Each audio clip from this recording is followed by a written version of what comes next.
بسم اللہ الرحمن الرحیم۔ جناب عمران کی زوجہ اور حضرت موسیٰ علیہ السلام کی والدہ ماجدہ یوقبت کے یہاں جب حضرت موسیٰ علیہ السلام کی ولادت ہوئی تو آپ بہت زیادہ مضطرب و پریشان ہوئے، کیونکہ فرعون نجومیوں کی بیان کردہ تعبیر کے مطابق اس خبر سے بے حد پریشان تھا کہ بنی اسرائیل میں ایک بچہ پیدا ہوگا جو اس کے قصر ظالم کو نیست و نابود کر دے گا۔ اسی بنا پر فرعون نے حکم دے دیا تھا کہ بنی اسرائیل میں جو بھی بچہ پیدا ہو اسے قتل کر دیا جائے، اور یوقبت کا بچہ بھی اسی برے زمرے میں شامل تھا۔ لیکن ایسے گھٹن کے ماحول میں جو چیز ان کے سکون و اطمینان کا سہارا تھی وہ خداوند عالم پر ان کا یقین تھا، اور آپ اپنے بیٹے کی جان کی حفاظت کے لیے ہمیشہ اسی سے التجا و فریاد کرتی تھی۔ ایسے حساس ماحول میں پروردگار عالم نے یوقبت کے بچے کی حفاظت کے لیے ان کی طرف وحی کی، جس کو قرآن کریم میں سورہ قصص کے 7ویں آیت میں بڑے ہی خوبصورت انداز سے بیان کیا ہے۔ ارشاد ہوتا ہے، اور ہم نے مادر موسیٰ کی طرف وحی کی کہ اپنے بچے کو دودھ پلاؤ، اور اس کے بعد اس کے زندگی کا خوف پیدا ہو تو اسے دریا میں ڈال دو، اور بالکل ڈرو نہیں اور پریشان نہ ہو کہ ہم اسے تمہاری طرف پلٹا دینے والے اور اسے مرسلین میں سے قرار دینے والے ہیں۔ حضرت موسیٰ علیہ السلام کی والدہ کا ایمان اور خدا پر اعتماد اس بات کا سبب بنا کہ انہوں نے الہام الہی کے بعد کسی بھی طرح کی کوئی استقامت و مخالفت ظاہر نہیں کی، بلکہ ماں کی محبت و ممتا اور احساس و جذبات کے باوجود خداوند متعال کے حکم کی اطاعت کی، اور اپنے بیٹے کو لکڑی کے صندوق میں رکھ کر دریائے نیل کی موجوں کے حوالے کر دیا۔ یوقبت ایک متقی پرہیزگار خاتون تھی، اور ان کا دل ایمان الہی سے مملو تھا۔ خداوند عالم کی ذات پر ان کا مکمل بھروسہ و اعتماد اس بات کی علامت ہے کہ عورتوں میں احساس و جذبات کے ذریعے خدا سے قریب ہونے کا ذریعہ بہت زیادہ پایا جاتا ہے۔ جب یوقبت نے خدا پر اعتماد رکھتے ہوئے اپنے نور نظر کو دریائے نیل کے موجوں کے حوالے کر دیا تو دریا کے موجوں نے حضرت موسیٰ کو قصر فرعون تک پہنچا دیا۔ پروردگار نے یوقبت کے بیٹے پر اپنا لطف و کرم کیا، اور فرعون نے بھی آسیہ کی نصیحتوں کی بنا پر نہ صرف یہ کہ موسیٰ کو قتل نہیں کیا بلکہ انہیں اپنے محل میں رہنے تک کی اجازت بھی دے دی۔ حضرت موسیٰ علیہ السلام بہت زیادہ بھوکے تھے، اور دھیرے دھیرے ان کی بھوک میں شدت آ رہی تھی، جس کی وجہ سے وہ بہت ہی بے چین و مضطرب ہو کر بار بار گر کر رہے تھے کہ ان کے رونے کی آواز فرعون کے محل میں گونجتی ہوئی ملکہ تک پہنچی، جسے سن کر ملکہ لرز گئی۔ فرعون کے سپاہیوں نے اس روتے ہوئے بچے کو سیراب کرنے کے لیے بہت سے دایا کا انتظام کیا، لیکن موسیٰ نے کسی بھی دایا کا دودھ نہیں پیا۔ اگرچہ حضرت موسیٰ علیہ السلام کی والدہ نے خدا پر اعتماد و توکل کے ذریعے خود کو مطمئن کر لیا تھا، لیکن موسیٰ کے مستقبل کے حالات سے باخبر ہونا چاہتی تھی۔ اسی لیے آپ نے موسیٰ کی بہن کلثوم سے کہا کہ ان کے حالات پر نظر رکھے، اور انہوں نے ماں کے حکم کو بہترین طریقے سے نبھایا اور خود کو فرعون کے محل میں پہنچا دیا تاکہ اپنے بھائی کے حالات معلوم کر سکے۔ فرعون کے سپاہی کلثوم کو نہیں پہچانتے تھے۔ فرعون نے مخصوص سپاہی بچے کو لے کر محل سے باہر آ گئے تھے تاکہ ان کے لیے کوئی دایا تلاش کرے۔ اسی وقت موسیٰ کی بہن کلثوم نے دور سے حضرت موسیٰ علیہ السلام کو دیکھا اور بہت ہی فراست و عقل مندی سے کہا، میں ایک ایسی عورت کو جانتی ہوں جو اس بچے کو دودھ پلا سکتی ہے، کیونکہ اس کا نومولود بچہ اس سے بچھڑ گیا ہے اور وہ آپ کے بچے کو دودھ پلانے کے لیے آمادہ ہے۔ فرعون کے سپاہی بہت زیادہ خوش ہو گئے اور ان سے کہا کہ فوراً اس عورت کو محل میں لے کر آؤ۔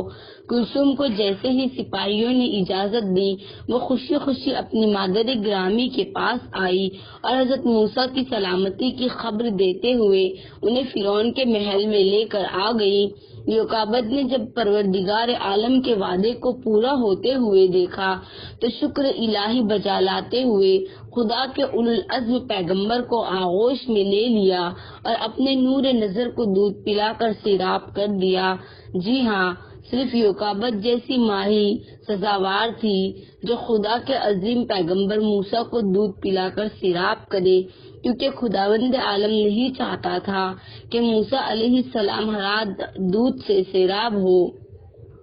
بلکہ وہ اپنے ماں کے طیب و طاہر اور پاکیزہ دودھ سے پروان چڑھے تاکہ دشمنان خدا کے خلاف قیام کر سکے اور مشرکوں اور ظالموں سے جنگ کرے، اور اس طرح حضرت موسیٰ علیہ السلام اپنی ماں کی آغوش عطوفت میں واپس پہنچ گئے۔ فرزند رسول حضرت امام محمد باقر علیہ السلام فرماتے ہیں کہ موسیٰ کو ماں سے جدا ہوئے صرف ابھی 3 ہی دن گزرے تھے کہ خدا نے بچے کو ماں سے ملا دیا۔ یوکابد نے دودھ بڑھائی کے بعد موسیٰ کو آسیہ کے سپرد کر دیا اور حضرت موسیٰ فرعون کے محل میں آسیہ کے پاس پروان چڑھنے لگے۔ یوکابد جیسی عظیم خاتون کی داستان زندگی ایمان، یقین اور خدا پر کامل اعتماد پر سے تھی اور ہر زمانے و ہر نسل میں کمال و بلندی چاہنے والوں کے لیے لائق پیروی ہے۔ حضرت موسیٰ علیہ السلام کی زندگی سنوارنے اور نکھارنے میں جن دوسری خواتین نے اہم اور کلیدی کردار ادا کیا، ان میں ایک حضرت شعیب علیہ السلام کی بیٹی اور آپ کی شریک حیات جناب صفورہ تھی۔ حضرت موسیٰ ابھی جوانی کی بہاریں ہی دیکھ رہے تھے کہ فرعون کی جانب سے دھمکیاں شروع ہو گئی اور موسیٰ نے مصر کو ترک کر کے خدا پر امید و اعتماد رکھتے ہوئے سعودی عرب کے شمال مغربی علاقے مدین کی طرف روانہ ہو گئے۔ وہ کئی دنوں تک برہنہ چلتے رہے اور جب اس سرزمین پر پہنچے تو وہاں 2 لڑکیوں کو دیکھا جو کنویں کے پاس کھڑی تھی اور اپنی بکریوں کے لیے پانی بھرنا چاہتی ہے، لیکن مردوں کی بھیڑ کی وجہ سے وہ کنویں تک نہیں پہنچ پا رہی ہے۔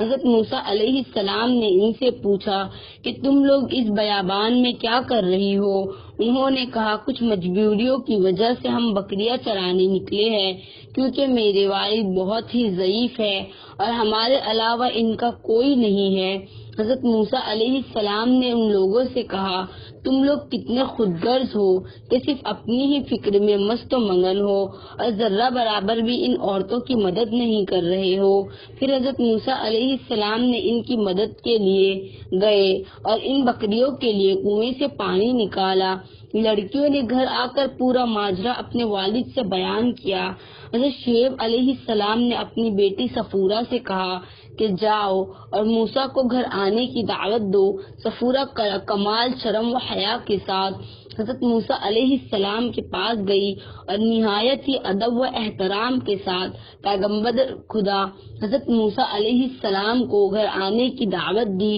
حضرت موسیٰ علیہ السلام کے دل میں امید کی ایک کرن جاگ اٹھی اور احساس کیا ضرور کوئی اہم واقعہ رونما ہونے والا ہے، بلکہ ایک عظیم شخصیت کے سامنے حاضر ہونا ہے۔ حضرت موسیٰ علیہ السلام کے سامنے حاضر ہونا۔ حضرت موسیٰ علیہ السلام حضرت شعیب علیہ السلام کے گھر آئے۔ پورا گھر نور نبوت سے منور تھا۔ حضرت موسیٰ علیہ السلام نے حضرت شعیب علیہ السلام سے اپنا پورا واقعہ بیان کیا۔ ادھر صفورہ نے ایک پاک و پاکیزہ، فاضل و اسوا اور بہترین شناخت و معرفت کے عنوان سے اپنے کو پیش کیا، اور حضرت موسیٰ علیہ السلام کی رفتار و گفتار اور ان کے شریفانہ طرز عمل کا مشاہدہ کر کے انہیں نیک اور امین قرار دیا۔ قرآن کریم سورہ قصص کی 26ویں آیت میں اس واقعے کی جانب اشارہ کرتے ہوئے فرماتا ہے، ان دونوں میں سے ایک لڑکی نے کہا، بابا آپ نوکر رکھ لیجئے کہ آپ جسے بھی نوکر رکھنا چاہے، ان میں سب سے بہتر وہ ہوگا جو صاحب قوت بھی ہو اور امانت دار بھی۔